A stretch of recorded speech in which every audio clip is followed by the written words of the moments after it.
resident na na-confine. Ano po? Na-confine ng 24 hours po. Yun po, yung Axie Plan po ay dagdag benepisyo po ng MBA para lang po ito sa mga lahat ng members natin ng card. Ibig sabihin, sila lang yung pwedeng mag-loan. Ano po, hindi pa siya pwedeng i-cash ngayon dahil bago lang po.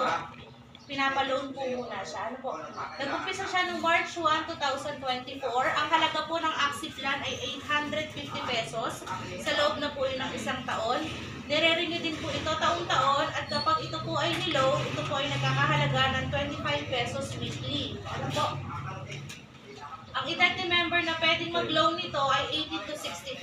Kailangan saktong 65 po. 65 and 1 day, hindi na po kasali. Overage na po yun.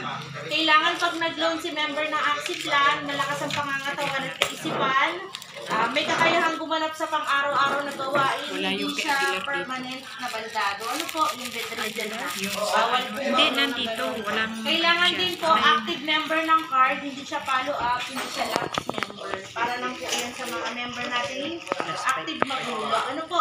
Ang mga benepisyo naman po para sa kanya ay pang buong pamilya po. Ang Axie Plan po ay insured si member, kasal niyang asawa, lahat ng anak niya na 14 days old o 2 weeks nang naipanganak si baby, hanggang magsaktong 21 years old siya. Mismong birthday niya po. Ha? Babae man o lalaki, saktong 21 years old po. 21 and 1 day, hindi na po kasali po. Para naman po dun sa mga magulang na covered, kapag si member po ay single at ang kanyang mga magulang ay single citizen na, covered na po yun. Ano po? Ito po yung halaga. Kung sakaling dahil sa aksidente, pagkamatay po ang naging cost po niya, tag 50,000 po bawat isa kay member, sa kasal niyang asawa, sa lahat ng anak niya. Wala pong limit sa anak. Kung 5 ang anak, lahat po ng anak may tag 50,000 sakaling may mangyari. Tsaka po doon sa mga magulang po. Para naman po dun sa pagkabaldado, halimbawa naman po, hindi naman po siya namatay, kaso naging bedridden na siya o wala na siya kakayang makapaghanap buhay o total and permanent disability na po. Ganun din po, 50,000 sa member kung sakaling sa kanya mangyari yun, sa kasal niyang asawa, sa mga anak, saka po sa mga magulang ng single na member. Ang Axie Plan ay mayroong 15,000. Yung 15,000 na to ay para ito dun sa mga na-aksidente dulot ng sasakyan si motor. Halimbawa, nabangga ka, mismo ikaw ang nagmamaneho, self-accident man yan o hit and run, basta ikaw po ay na-confine, may 15,000 tayong budget para po dun sa billing ninyo o gasto sa pagpapagamot. Ano po? Yung 15,000 na ito ay every year, ito po ay nare-renew, nag-replenish siya. Ibig sabihin, kada renew mo, automatic may nag-20,000. Bawat miyembro po ng pamilya, magkakabukod po yan, yung 15,000 na yan. Ano po? Tapos po, ang kagandahan po nitong Axie Plan natin, di ba meron tayong EMBA, yung para dun sa 20 pesos, yung libre po, na hanggang 10,000 yung pwedeng may sa ulit. Dinadagdag po yun para kay member, tsaka sa kasal na asawa lang po. Kaya hindi kasali ang anak tsaka mga magulang. Pero sa Axie Plan, covered po sila.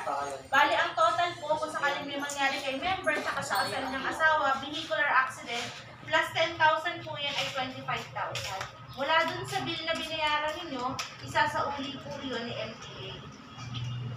Ito namang 30 days natin na confinement para naman po ito sa mga aksidente na hindi tulad ng sasakyang di motor. Halimbawa, nadulas, nahulog sa hagdanan, pinagat ng aso, na kinakailangan ma-confine. Meron tayong 500 per day. Ano po, bawat isa po yun. Kay member, sa kasal ng asawa, sa mga anak, tsaka dun sa senior citizen na magulang. Itong 500 per day na to ay kailangan po pwede siyang ma-consume hanggang 30 days. 30 days confinement sa loob ng isang taon. Ano po, halos isang buwan, pwedeng ma-confine yung, kung sakaling kinakailangan ma-confine ng isang buwan, bawat araw binabayaran po yun ng 500 per day. Ano po, sa loob ng isang taon po yun. Si member, may 30 days siya na pwede siyang ma-confine, pwede niyang magamit yun. Si kasal na asawa, bukod yung 30 days niya.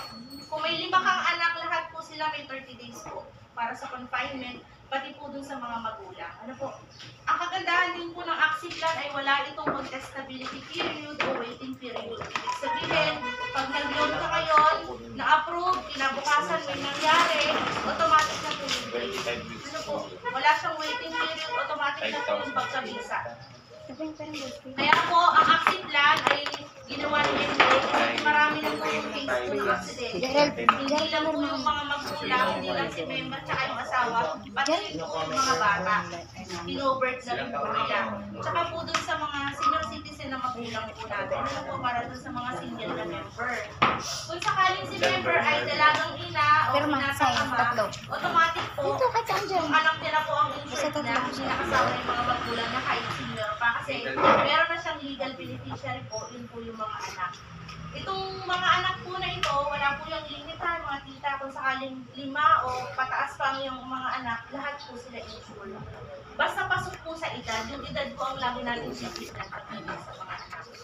Kapag si member, ang anak naman ni member ay 21 pataas na po, ipa-member na lang po sa card na po para magkaroon siya ng sariling insurance kasi hindi na siya sako. Kaya niya na kasing maghanap buhay. Ano po? Pero kung ang anak niyo po ay ipinanganak ng PWD since birth at lumagpas ng 21, covered po ito. Pero kailangan siya ipinanganak po talaga. Hindi nakakapag-aral, hindi po talaga kagaya ng ibang bata na normal. Ano po? Natandaan po natin na ang basic life, yung MBA 20 pesos na inuhulugan natin at yung family security plan, muriyan po yun mga tita. Ang claim po doon ay pagkamatay o kaya permanente pagkabalgado. Ano po? Pero si Axi plan, ito po ay accident na kinakailangan ma-confine. Ano po?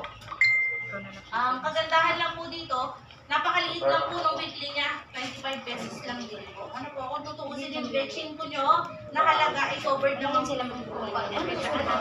Kung pwede siyang i-loan day sir, pwede na po magpalista kasi yung form, ipapadala pa lang po ni MBA sa ating unit, kaya po ipapalista muna at next week baka po pwede na sir magpapirma po kung sakaling gusto mag-loan. Ano po, ito po ay dagdag insurance ni MBA. Ano po, kung mapapansin nyo, bakit ang mura-mura pero ang laki ng coverage? Kasi priority po ni MBA na mabigyan po ng insurance na abot kaya ang bawat miyembro at saka gusto po ni MBA lahat po ng mga anak ay insured, hindi lang po si member at saka yung asawa niya kasi napansin po nila na kapag may naka-accident na member kasama ang anak. Ang nangyayari, mas malala ang nakaka ng anak kumpara dun sa magulang pero walang claim para dun sa anak. Ano po? Ngayon po, ginawa po ang Axi plan para wala po talagang intindihin ng magulang kung saan yung mangyayari. Ano po? Nagaya po ng dati, hindi po dito kasali ang pulis at saka yung mga sundalo na gumaganap sa kanilang tungkulin. Ano po? Pag may mga asawa po tayo doon, hindi sila covered. Gawa po ng ang trabaho po nila ay high risk po talaga. Ano po? Pero yan naman po ay okay naman po sa lahat. Basta pasok po sa edad, 18 to 65 po, saktong 65 years old lang. Hindi na ako pwede dyan. Baka may anak na dalaga tita o binata. Ayaw na anak. Ayaw pa rin. Kaya na daw yun, kaya training. Hanggat pasok pa po sa edad, ano po, kung pwede pa iyan, hanggang mag 70 years old naman po yan nare-renew. Ano po? Sayang naman po, kasi yan po ay napakamura lang po, 25. Tapos, ang confinement po nitong 30 days ay kahit anong klaseng aksidente. Hindi kasi natin masabi, ano, minsan hindi naman yung sasakyan ng makaka-aksidente. Meron tayo, yung member naglalakad lang, hindi sinasadya, nalaglag siya dun sa kanal, tapos namali ang kanyang pagkalaglag. Ano po, may kailangan, ano yung sa puso niya. O mababa na. Okay. Napakaliit lang po talaga ng 25 pesos, pero ang laki-laki ng sakit niya. Kasi po si MBA po ang may gawa ng insurance na yan. Ganun din po kung sakaling may mangyari kay member, tapos meron siyang FSP yan, Axi plan, isang pasahan lang din po yan ng requirements. Isang proseso lang po, isang bigayan lang po. Hindi sila magkakapuan ng requirements. Isa lang po. Basta si MBA po, may hawak ko sa pasahan lang. Sige po. Baka may tanong po tayo mga tita. Halimbawa, member si nanay, tapos may nangyari sa anak, automatic po, meron po siya. Kung ano po yung nangyari sa kanya. Yung, di ba, 18 to 65 years old. Opo. Eh ako, sa March 1766. Makita po, pag 65 and 1 day po, Sabi na, kailangan mo sa kung birthday mo, 65. Overage na po kasi. Parang ano lang po yan pag sumali ka sa car. Lahat po yan. Lahat po talaga ng edad po na inaano ni MBA, 18 to 65, sakto dapat na 65. Pati yung edad ng bata, dapat sa 21. Diba? Di ba dati ang babae, 18 years old lang. Si MBA po, 21 na babae ng lalaki. Pinarehas lang mo nila. Para wala Hindi po yan. Ano Yan po? ang access. Pwede pong magtanong kung gusto mong may tanong tayo mga tanong po. Bawat insurance po may pagkakaiba ha. Pag sinabing accident plan, aksidente na nakumpara, yung FSP at saka yung 20 pesos na inuhulugan natin, burial low yun kasi buhay po ng member at ng pamilya niya ang pinag-uusapan.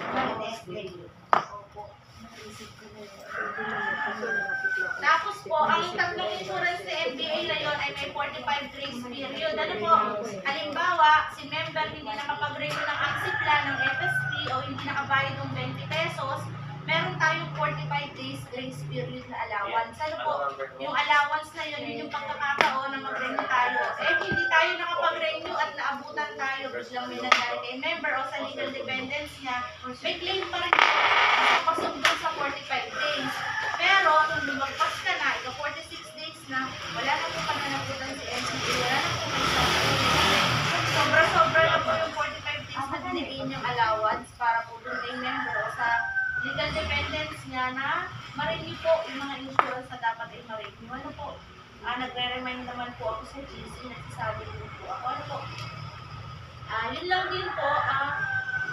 Pagka gusto kong mag-loan, nagsabi lang po kay Sir, kay Sir Roger. Ano po? Nilulong po kasi siya. Bawal pa muna daw sa bigas ko. Kasi bago lang. Yan sa...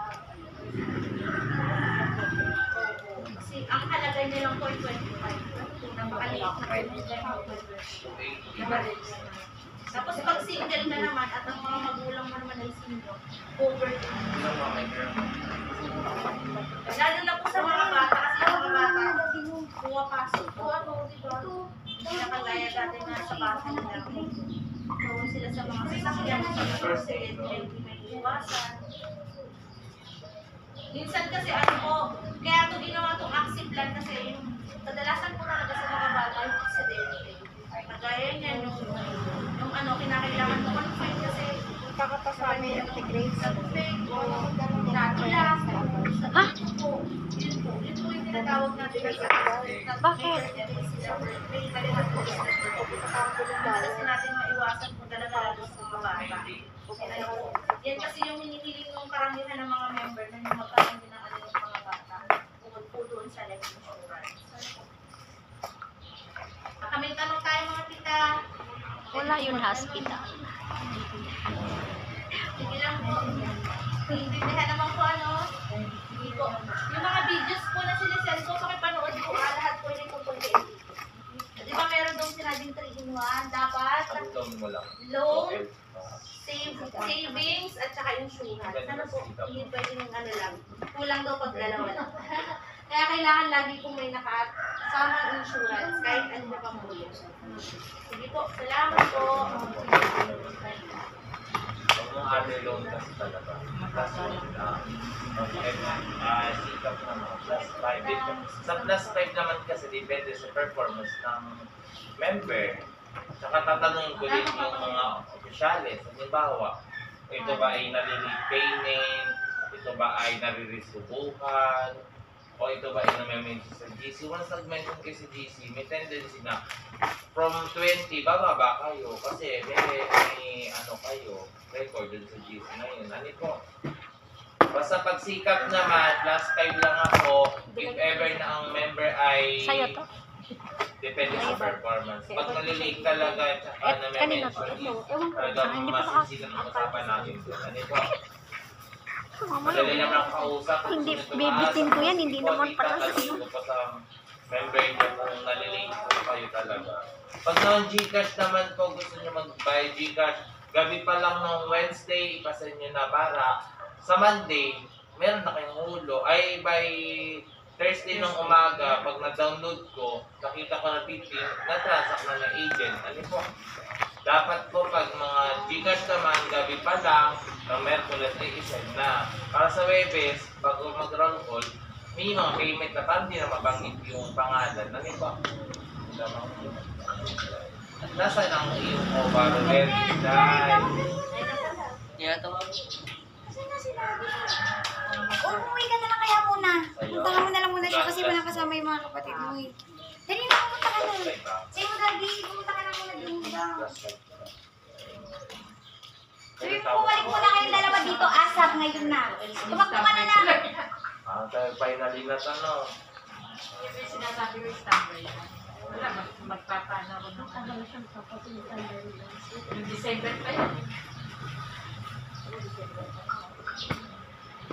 Magkarang loan ko. 20 lang ito. Ha? Oh, plus 5. Alam mo naman, 30. At anong... Yung loan ni Kami Terry, yan, Sir Raul. type of loan niya, sikap kasi for business. Oo. Para ano magaan lang. Para panawagan lang. Tapos na. May gagawin ka Oo, hanapin ko kung saan niya nilagay. Kung wala, yun na lang sakit. Cellphone. Connect to card. Doon na lang, ha? Magre-request na ako ng copy ang mga ano. Gano'n kami niya siya. Pwede mo mag-request. Ang piso. Kaya magpapasalang pa 1. 512 plus 7. Sa connect to card, then send mo din sa Oo. 25. Doon na lang. Hindi ko alam saan niya nilagay. Wala pa ako noon eh. Sabi na lang sa bahay. Kaya na tayo. Di ba? Kaya na ka pa. Kasi ito, ginilagay ko sa folder. Para si Mama. Tulong sa kanya yun. Ano mo din? Pwede din mo din. Ano lang? Ano ba yung anak lang? Ano yan, Sir? Sisirin niyo pa kami ta? Oo naman. Sige, mamaya na. Stop mo.